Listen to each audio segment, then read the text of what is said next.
Over the last almost 8 years, Instagram has been a really important tool in my ability to grow my real estate business. And it's also been really helpful to real estate agents everywhere as well. But the challenging thing with Instagram is it's constantly changing. The platform is always shifting and evolving.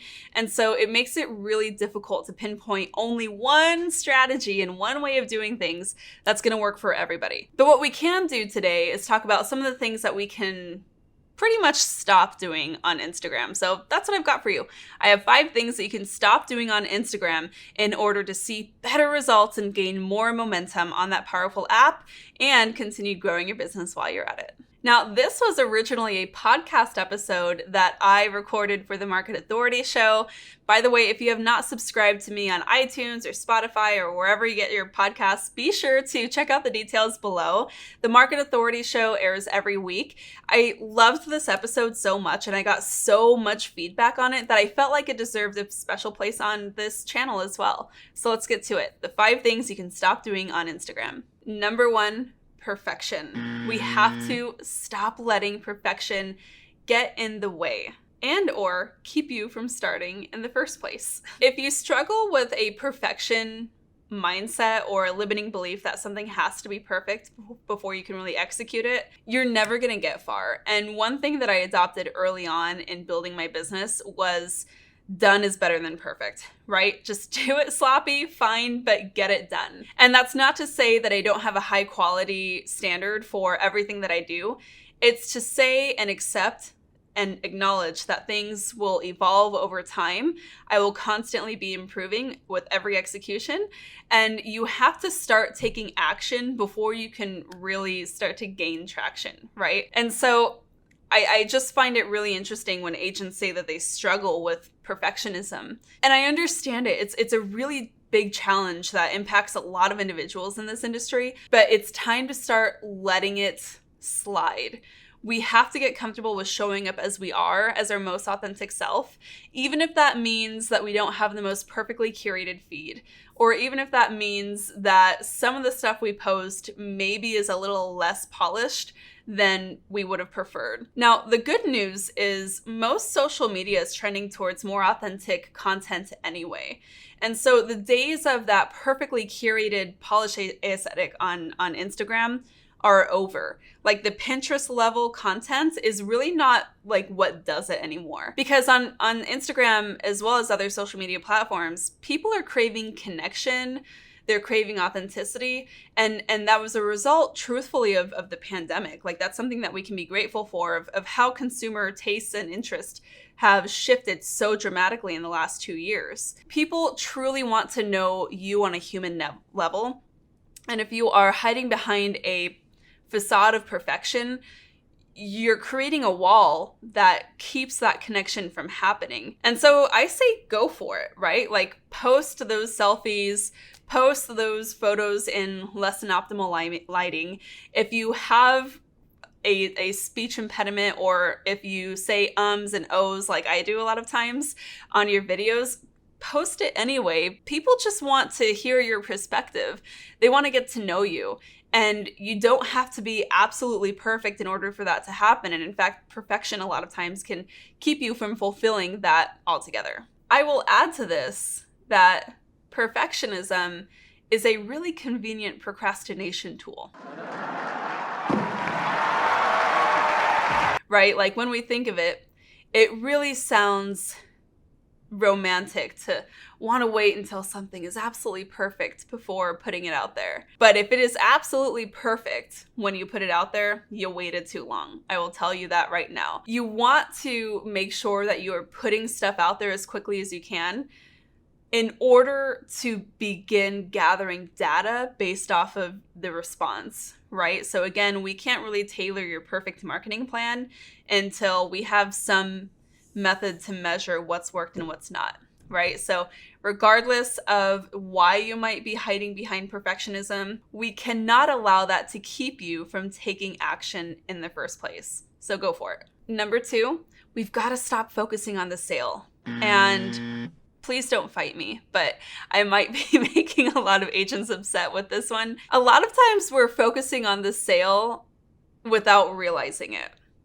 Here's what I mean. At some point, it became very clear that real estate agents should be posting value-driven educational content, which is true. However, it needs to not be any more than like 10 to 25% of your content strategy. Because what I see a lot of times are agents who are posting exclusively educational content, whether it's reels or carousel posts or stories, whatever's going on. The problem is Instagram is not Google.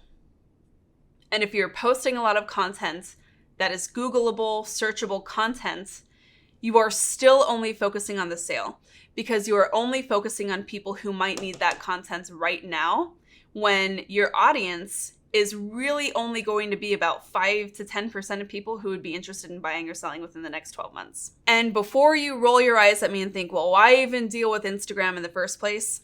It's the exact same with your database.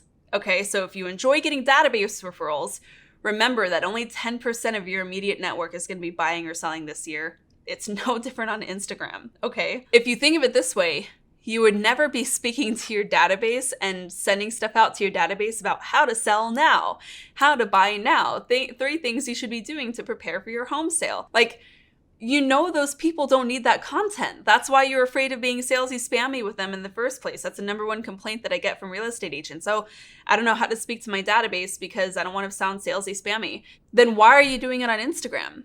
And again, you might think that posting educational content on Instagram is not salesy spammy, it's value driven. But again, you're focusing so much on the sale, you're not really focusing on where your audience might be in that cycle of homeownership. And so don't stop doing it altogether. But if your entire content strategy is about tips and tricks on how to buy or sell or what the market's doing or whatever, you're kind of missing an opportunity there. Okay. And you might be causing a lot of your audience to tune you out. And so make sure to look at your strategy, make sure it's well-rounded, personal content, behind the scenes content, other interests, local highlights. There's a lot of other things that you can be posting that don't include 3 ways that the interest rates might impact your home sale. Okay. Number 3, posting at a time of day or frequency that doesn't work for you is so 2021, right? Like going into 2022 and beyond, I really think that we can start posting at a time and cadence that works for us. Yes, I do think that it's helpful to understand our analytics. And if you have a creator account, which I do on Instagram, you have a lot of really great insights into your audience and your analytics that will tell you when they are most likely on the app. But like, if you look at mine, for example, my people are basically on the app exclusively from 12 p.m. to 6 p.m. Like, it's a really wide window, and it's not a lot different from the hours on either side of that. And so you do have a little bit of leeway. You can post anytime you like. I like to post at the end of my prospecting and marketing routine. That's around 11 o'clock in the morning. That's usually when I have some time to get that done. But if it happens in the afternoon, which happens for me too, it's fine. Like, it's okay. The other thing that we need to understand is that posting just for the sake of posting is not going to help us. And so if you have it in your mind that you have to post 5 times a week or every single day, that's not really the case anymore. And this advice is as much for me as the next person, because I used to be that poster child, like saying that you have to post 7 days a week. And that's how I built my Instagram audience. And I think that for a time that was critical because of how the algorithm worked. Today, the algorithm on Instagram does not work in the same way. And it's still going to share posts to viewers on the app that might even be a couple of days old. Pay attention when you're on your feed. You might find that you start seeing posts that were made 2 or 3 days ago. That's because Instagram is prioritizing content that they think you really need to see and that you're really going to be engaging with, regardless of when it was actually posted. So for me, right now, I'm posting a couple times a week at most, and I'm just trusting that the algorithm is going to push it to those who need to see it. Okay, number 4, using the same hashtags over and over. I don't know about you, I am so over hashtag advice. Like, I feel like it's been like that hot ticket item when it comes to Instagram strategy for years. I'm so over hashtags. I don't even really use them on my posts anymore, honestly, because I just don't even know what they really do. for posts anymore. And I know that sounds really bad as somebody who should be like an expert in Instagram for real estate. The thing is, the algorithm on Instagram used to rely specifically on hashtags as their way to use them almost as keywords to index content so that they understood how to categorize content on the app and better understand who needs to see what. But the AI in their algorithm has evolved so much to where they can actually scan your photo to see the context and content of the photo, and they're able to read everything that you put in your caption. Like, they have so much data on your posts that the hashtags are almost just kind of like a little sprinkle of a bonus, right? Like, it's not doing so much to where you need to be over analyzing it. Now, where hashtags go really wrong and can probably hurt you on Instagram is when you're using the exact same 5 or 10 hashtags on every post, which was like my signature move. Like, I will admit I've made this mistake. It's a hard habit to break. And for a long time, I've had a notepad on my app, on my phone, of groupings of like 5 to 10 hashtags that I might choose here or there, whatever is most relevant to what I'm posting at the moment. And I think that that's okay to do, but like, if you're posting hashtags these days on a post, it has to be directly relevant to what you're actually posting. So for example, if you're posting market stats and then you do hashtag gorgeous kitchen, without there being a kitchen anywhere mentioned in your caption or indicated on the photo that you posted, Instagram's going to be like, what's going on here? I don't like this. It's conflicting. It feels spammy. And it's probably going to throttle your reach. At this point, I have kind of just stopped posting hashtags on my posts altogether. Sometimes I might use a couple if it makes sense to, but I just don't think that it's like what it used to be. And it's not really a directly valuable tool that we have to be over analyzing. And at this point on Instagram, I want to make it as simple and accessible for everybody as possible. If you get really, over analytical with that stuff, just don't even think about it. Remove it from your strategy altogether. And finally, number 5, the 5th thing that we can stop doing on Instagram is forgetting to convert leads off the app.